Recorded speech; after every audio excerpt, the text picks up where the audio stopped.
Docteur Isabelle Rouillon, vous êtes PH à Trousseau, en ORL, dans le service de surdité et d'implantation cochléaire de l'enfant. Vous avez présenté, dans le cadre des 16e rencontres de pédiatrie pratique, un panorama sur les surdités néonatales et notamment leur prise en charge précoce. Aujourd'hui, quelle est la fréquence de ce problème en France? Est-ce qu'on a des chiffres nationaux? Alors oui, pour les surdités moyennes à profondes, donc les surdités qui vont retentir sur l'acquisition du langage, ça la touche un enfant sur 1000 à la naissance et avec l'apparition de surdités secondaires, un enfant sur 750 à l'âge de 2 ans. Donc ce sont des chiffres considérables par rapport à d'autres problèmes de santé qui font l'objet d'un dépistage. Est-ce que ces chiffres ne justifient pas un dépistage systématique, généralisée, dès la maternité? Alors au-delà de ces chiffres, c'est surtout à l'heure actuelle le retard diagnostique en France de ces surdités. Pour les surdités sévères à profondes, c'est-à-dire les surdités pour lesquelles l'enfant ne peut pas développer de langage oral sans réhabilitation auditive, le diagnostic moyen sur le territoire est de 16 mois pour les surdités profondes, 29 mois pour les surdités sévères.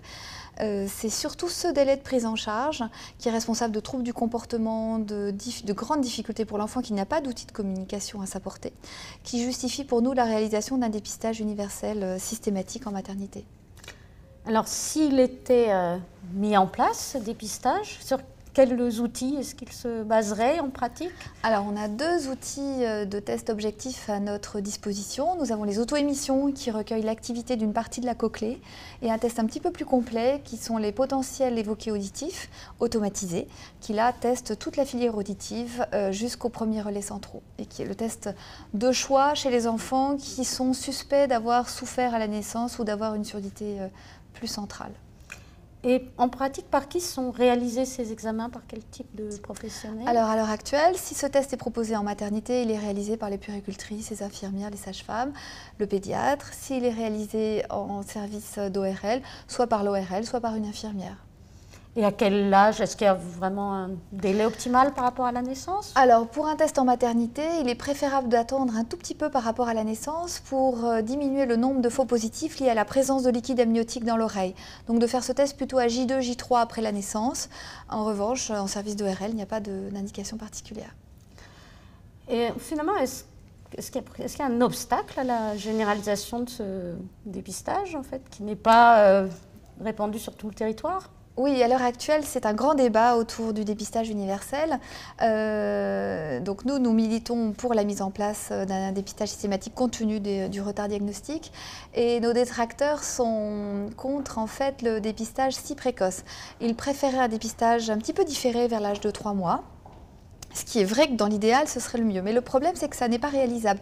Plusieurs études ont montré que si on proposait un rendez-vous à 3 mois, comme il n'y a pas de consultation obligatoire en France, on avait un taux de perdu de vue de l'ordre de 40%, ce qui n'est pas du tout correct si on veut vraiment un dépistage systématique. En effet. Et donc, si on se remet dans l'optique que vous préconisez de quelque chose de très précoce en maternité, qu'est-ce qu'il en est quand même des enfants qui vont être transférés, même pour quelques jours, dans les services de néonat? Est-ce que c'est usuel? Vous avez raison, ce sont les enfants qui sont les plus à risque. Les enfants transférés en néonatologie, en service de chirurgie cardiaque, en réanimation, du fait de la pathologie justifiant ce transfert, sont plus à risque de surdité, 9 fois plus à risque de surdité. Donc il faut vraiment que les pédiatres soient conscients, quand ils reprennent l'historique des bébés, si les enfants ont été transférés, quel que soit le motif, il faut être vigilant sur l'audition et proposer un dépistage. Voilà, que la réalisation du test soit notée quelque part dans le... Et que si le test n'a pas été fait, le pédiatre qui fait le suivi de cet enfant doit rechercher dans ses antécédents un facteur de risque qui serait passé inaperçu et proposer, même si c'est un petit peu plus tardif, le test aux parents.